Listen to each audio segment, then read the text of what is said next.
Бәріне сәлем, мен Алматы мемлекеттік жаңа технологиялар колледжі 2-ші курс студенті Анель боламын. Біз қазір заманауи модаға сәйкес жасөспірім қыздарға арналған шалбарды тігетін боламыз. Бізде қазір құрастыру сабағы болмағандықтан, ол бізде 3-ші курстан басталады. Сол себептен біз шалбарды Бурда журналынан алдық. Ал енді шалбар тігуді бастайық. Ең алдымен икалар дайындау үшін біз сызбаларды аударып аламыз. Кейін оларды кесеміз. Дайын болған икаларды мата үстіне қойып, оларға 1 см қосып өлшейміз.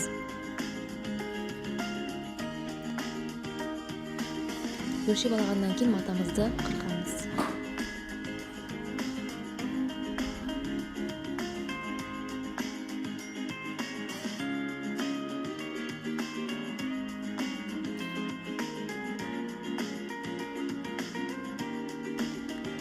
Бөлшектерге желімді қатырмаларды жабыстырып үтіктейміз. Біз шалбарымыздың бөлшектерін бәрін қиып дайындап алдық. Және біз қалта аузына желімді қатырмаларын жабыстырдық. Және шалбардың артқы бойында біз бүкпелерін белгілеп алдық. Міне біздің сыдырмамыз керек. Және де біздің қалтамыз және әдібіміз. Енді бұларды тігіп бастайық.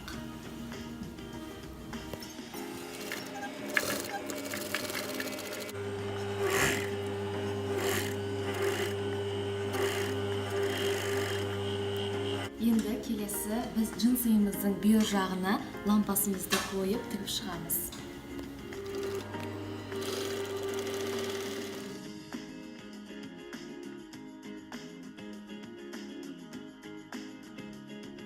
Шалбардың балақтарын бәрін қосып алғаннан кейін біз белдігіне келдік. Қазір біз белдікті шалбарға қосып тігеміз.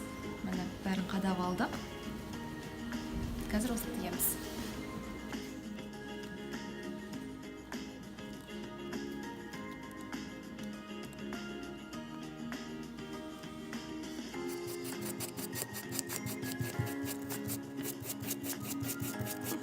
Шалбарымыз дайын. Біз шалбарымызға аздаған жыртықтарды жасадық. Себебі қазір бұл жыртықтар сән әлемінен алыстап бара жатқандықтан көп жыртпадық. Және де біз шалбарымыздың етегін шашақтар жасадық. Әдемі көріну үшін.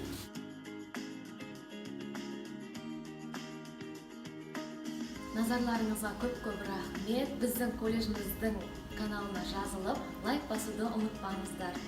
Келесі кездескенше көріскенше.